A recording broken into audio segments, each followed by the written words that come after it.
اعوذ باللہ من الشیطان الرجیم بسم اللہ الرحمن الرحیم السلام علیکم ورحمۃ اللہ وبرکاتہ۔ آج ہم آل انڈیا مجلس اتحاد المسلمین پارٹی کے بارے میں بات کرنے کے لیے آپ کے سامنے حاضر ہوئے ہیں۔ جیسے کہ آپ سبھی کو پتہ ہی ہوگا کہ آج فرسٹ پیج کی ووٹنگ شروع ہو چکی ہے اور اسی کو لے کر یہاں پر مجلس اتحاد المسلمین پارٹی کے 16 امیدواروں کی قسمت کو آج عوام لکھنے جا رہی ہے۔ کہاں سے کون امیدوار ہیں میں آپ کو تھوڑا بتا دیتا ہوں۔ جیسے کہ آپ نے سبھی نے دیکھا ہی ہوگا کہ آج صبح سے ہی مجلس کے چاہنے والے لگاتار ووٹنگ کے ذریعے سے مجلس کو جتانے کے ارادے سے یہاں پر کام کرتے ہوئے نظر آ رہے ہیں، اور اسی کے درمیان شملی سے مجلس اتحاد المسلمین پارٹی کے کینڈیڈیٹ قریشی صاحب ہیں۔ جس طرح سے یہاں پر مجلس نے اپنے امیدواروں کے ذریعے سے ایک نئی پہچان بنائی تھی، اور دوسرے امیدوار مجلس اتحاد المسلمین پارٹی کے مظفر نگر سے بھیم سنگھ ہیں، جو مجلس نے یہاں پر بھیم سنگھ کو اپنا امیدوار بنا کر مظفر نگر کے بودان سے ان کو کینڈیڈیٹ بنا کر ڈکلیئر کیا ہے، اور چترولا سے مظفر نگر کے طاہر انصاری صاحب کی قسمت آج یہاں پر عوام لکھنے جا رہی ہے، اور انہی کو یہاں کی عوام نے بہت اچھے طریقے سے ابھی صبح سے جس طرح سے طاہر انصاری صاحب کی لیے جس طرح سے یہاں کی عوام کام کر رہی ہے وہ قابل تعریف ہے۔ اور اگر تیسرے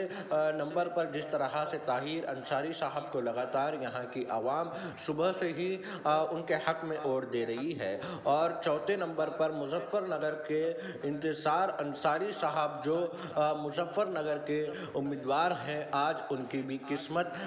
یہاں پر لکھنے جاتی ہوئی نظر آ رہی ہے۔ اور متھرا سے راحت خان کو مجلس اتحاد المسلمین پارٹی نے اپنا امیدوار بنایا تھا، اور اسی کو لے کر جس طرح سے بیرسٹر اسد الدین اویسی صاحب لگاتار یہاں پر دورے کیے تھے اور ان کو جتانے کی مانگ کہی تھی، اور آج اسی کے مد نظر رکھتے ہوئے یہاں کی عوام نے ان کو اپنا ایک ایک قیمتی ووٹ دے کر یہاں پر دھیرے دھیرے وہ بھی جیت کی اور بڑھتے ہوئے نظر آ رہے ہیں۔ اور سردھنا سے دیشان عالم صاحب مجلس اتحاد المسلمین پارٹی کے امیدوار ہیں، اور حسیت پور سے ونود بھائی یہاں پر مجلس کے امیدوار ہیں، اور کٹور سے تسلیم احمد مجلس اتحاد المسلمین پارٹی کے امیدوار ہیں، اور متھرا سٹی سے عمران انصاری صاحب مجلس کے امیدوار ہیں، اور اسی کے ساتھ ہی ساتھ احمد نسیم اسین صاحب بھی مجلس کے امیدوار ہیں، اور لونی غازی آباد سے ڈاکٹر علی صاحب مجلس اتحاد المسلمین پارٹی کے امیدوار ہیں، اور اسی کے ساتھ ہی ساتھ موہنجا غازی آباد کے مجلس اتحاد المسلمین پارٹی کے امیدوار ہیں، اور ڈھولنا ودھان سبھا سے مجلس اتحاد المسلمین پارٹی نے حاجی عارف صاحب کو اپنا امیدوار بنایا تھا، اور لگاتار حاجی عارف صاحب کی جیت کو لے کر مجلس نے یہاں پر بھرپور تیاریاں کی تھی، اور سید معین صاحب بھی لگاتار حاجی عارف صاحب کے لیے کامیابی کے لیے انہوں نے ہاپور میں مجلس کا کیمپیننگ کیا تھا، اور ہاپور سے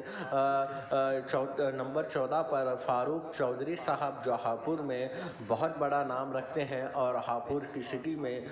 مجلس اتحاد المسلمین پارٹی اب بڑے امیدوار کے ساتھ یہاں پر میدان میں اتر رہی ہے، اور سکندرآباد سے عادل احمد صاحب مجلس اتحاد المسلمین پارٹی کے امیدوار ہیں، اور بریلی علی گڑھ سے شاکر علی صاحب مجلس اتحاد المسلمین پارٹی کے امیدوار ہیں۔ ان 16 امیدواروں میں آج ان کی قسمت لکھنے جا رہی ہے، اور یہاں کی عوام سے گزارش کرتا ہوں کہ ان امیدواروں کو اپنا ایک ایک قیمتی ووٹ دے کر مجلس کے حق میں مجلس کو کامیاب بنانے کے لیے آپ کام کو آگے بڑھائیں، اور مجلس اتحاد المسلمین پارٹی سے جڑی ہوئی خبروں کو دیکھنے کے لیے آپ ہمارے اس چینل پر بنے رہیے۔ چینل کو برائے مہربانی سبسکرائب کر لیں، بیل آئیکن کو دبائیں، اور اس ویڈیو کو زیادہ سے زیادہ شیئر کریں۔